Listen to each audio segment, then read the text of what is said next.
Livros e filmes de terror relatam para nós de monstros, sempre como uma ficção. A história de hoje fala de uma mulher que é chamada de monstro, mas não pela sua aparência, e sim pela sua crueldade sem limites, que você entenderá no decorrer do vídeo. Faz parte da sua personalidade, porque suas irmãs que teriam a mesma criação não fizeram as perversidades que Ingrid cometeu. Mas a verdade é que monstros existem. Sim, eles são reais e são todos humanos.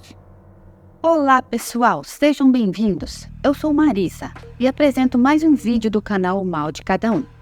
Se gostar do conteúdo, inscreva-se no canal e ative as notificações para não perder os vídeos novos.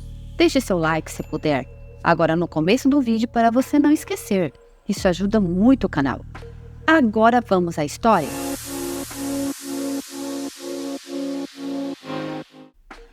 Ingrid Felicitas Olderock Bernhard nasceu em março de 1944 no Chile, filha de um casal alemão que serviu na Segunda Guerra Mundial e fugiram do país para o Chile quando a Alemanha começou a perder a guerra.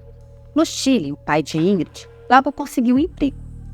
Seus colegas de trabalho relataram que ele era um homem que agia corretamente, mas super fechado. A verdade é que ele se achava superior por ser ariano.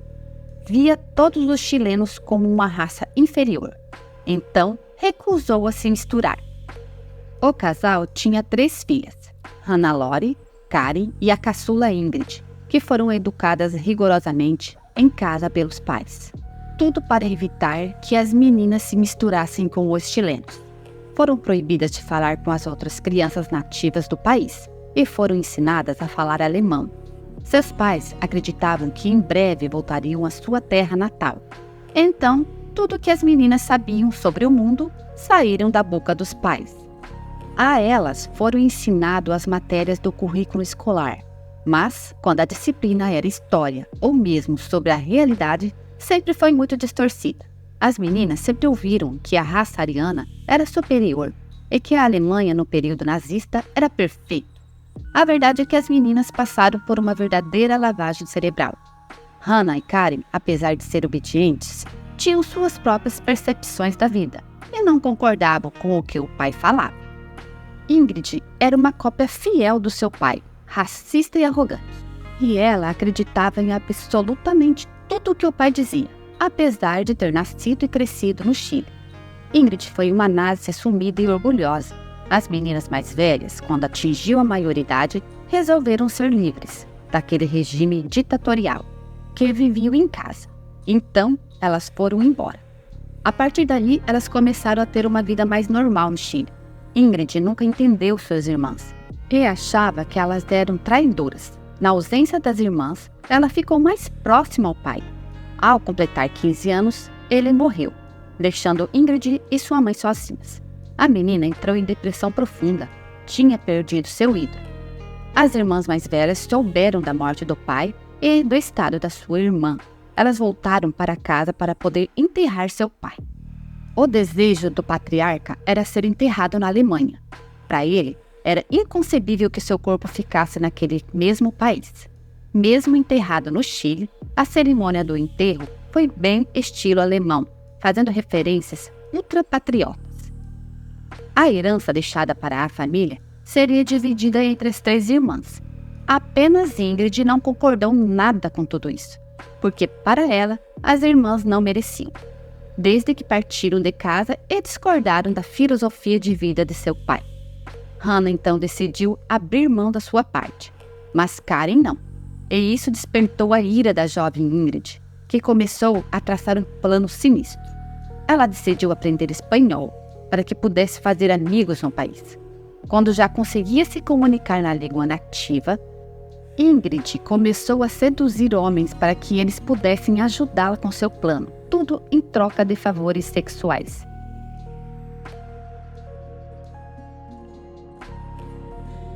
Ela começou a vigiar a rotina de Karen, até que um dia, Karen, saindo do seu trabalho, foi sequestrada pelos seus cúmplices. E depois de um tempo, ela acordou na casa de Ingrid, o que causou algum alívio. Ela começou a gritar para pedir ajuda. Ingrid então aproximou-se dela e começou a agredi-la. Ela estava cheia de ódio. Karen não entendia o que estava acontecendo. Para assustar ainda mais a irmã, manteve ela presa em um quarto na casa dela, sem acesso à água, comida ou banheiro. E com o tempo, o ódio de Ingrid só aumentava e mais visível. Karen acabou sendo estuprada pelos comparsas da sua irmã, sob a supervisão de Ingrid. Com o físico já esgotado e emocionalmente abalada, Karen implorou por misericórdia, pedindo a sua irmã para deixá-la ir embora, e afirmou que não diria nada a ninguém. Ingrid acabou concordando nas seguintes condições: Karen teria que abrir mão da herança e não falar o que aconteceu com ninguém. E Karen, em desespero, concordou. Tudo o que ela mais queria era ficar viva. Depois desse fato, foi que Ingrid começou a gostar de causar dor às pessoas. Ela começou a se interessar por escolas militares. Mas, na época, as mulheres não eram admitidas nessas instituições. Em 1967, mulheres foram aceitas. Assim que Ingrid soube, ela se inscreveu e passou, juntamente com mais 70 mulheres, mas ela foi a melhor, juntando-se depois de um tempo para os Carabinieri, a polícia do Chile. Ela, inclusive, foi a primeira mulher paraquedista da América Latina. Ingrid também era especialista em tiro, adestramento de cães, montaria, era faixa azul de judô. Se já não bastasse, praticava tênis, esqui, montanhismo. Em 1973, General Augusto Pinochet deu um golpe de Estado no Chile, derrubando o presidente Salvador Allende. Pinochet, quando assumiu o poder, começou a caçar seus oponentes políticos e para isso criou a DINA, Diretoria da Inteligência Nacional. Ingrid é uma agente condecorada e considerada muito competente. Ingrid tornou-se a mulher mais importante da DINA. A história agora fica muito sinistra, porque ela ficou com muito poder em uma mente muito perversa. Ao entrar na DINA, Ingrid tornou-se a responsável pelo recrutamento e de treinar dezenas de jovens agentes para enfrentar os inimigos políticos do governo. Depois passou a ter funções, digamos, mais do seu perfil. Ingrid começou a liderar as perseguições dos oponentes de Pinochet. Ela sequestrou pessoas e as submeteu às piores maldades. Tudo aconteceu em um lugar que foi chamado de La Venda Sexy, uma casa de 2 andares em uma região de classe média na comuna de Macul, na cidade de Santiago. Os agentes deram esse nome ao local porque o método de maus tratos favorito de Ingrid eram os abusos sexuais. O lugar tinha várias salas e cada um era para um tipo de atividade. Tudo aconteceu da seguinte maneira: as pessoas ficavam nuas e vendadas. Suas partes íntimas eram eletrocutadas. Também tinha o quarto do afogamento. As mulheres que estavam grávidas eram induzidas a ter os bebês e então a vida das crianças era ceifada na frente das mães. Ratos foram colocados dentro de mulheres. Ingrid também usou cães treinados para cometer maus tratos. E foi através de um dos métodos que ela se tornou conhecida como La Mulher dos Cães. Os cães foram inicialmente usados para perseguir e atacar as vítimas. Mas em uma noite, enquanto se preparava para dormir, Ingrid teve uma ideia perversa. Ela decidiu treinar seu cão, um pastor alemão chamado Velodya, para violar seus oponentes políticos. Isso é repugnante. A primeira vítima que Ingrid usou para testar este método foi Alexandra Rosabel, que tinha 19 anos na época, que felizmente sobreviveu e relatou com cada detalhe de como aconteceu. A vítima teve que ficar em posição fetal.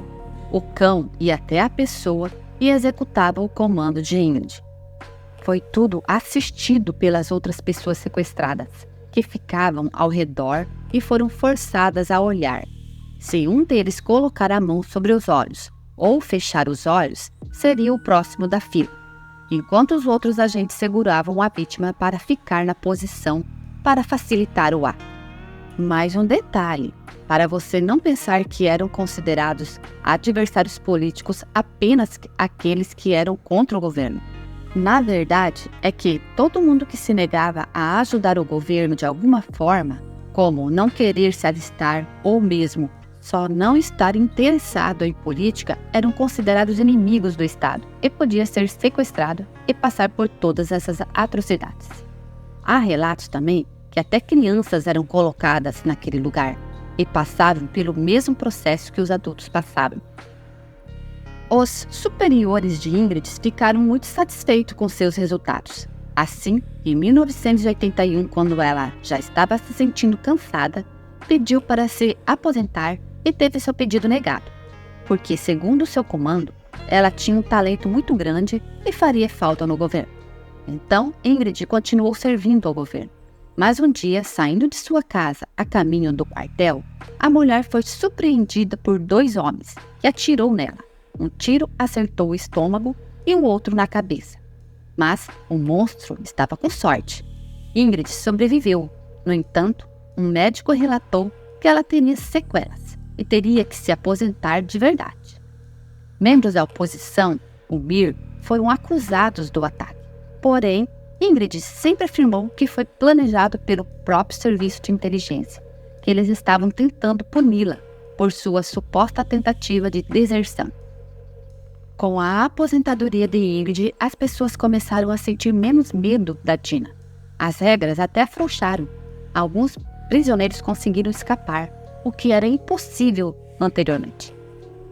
Ingrid se aposentou e viveu o restante dos seus anos sozinha, porque ela nunca se casou e muito menos teve filhos. Por um tempo, a jornalista Nancy Guzman começou a estudar os arquivos de Pinochet, e várias vezes ela encontrou o nome de Ingrid nos arquivos. Então, Ingrid foi chamada para testemunhar sobre o seu papel no governo. Ela simplesmente alegou que teria perdido a memória devido ao tiro que levou na cabeça. Depois disso, a mulher foi liberada e não passou por nenhum julgamento. Surpreendente, né? Mas a jornalista, não satisfeita com o resultado, seguiu suas pesquisas e conseguiu fazer algumas entrevistas com Ingrid, em que relatou que, ao chegar na casa da mulher, ela se deparou com uma figura singular e bastante sinistra. Ela tinha uma voz rouca e ela era um fumante inveterado. Chegou a pegar uma arma e colocar sobre a mesa para intimidá-la. Guzman escreveu um livro que chamou Ingrid Olderock, A Mulher dos Cães. Em 2001, aos 58 anos, Ingrid morreu de um sangramento gastrointestinal sozinha em casa, sem nunca ter sido condenada por nenhum dos crimes. Ela se tornou o tema de animação de um curta-metragem, que foi indicado ao Oscar em março de 2022. Vou ficando por aqui, espero que tenham gostado. Mas deixe seu comentário. Valeu!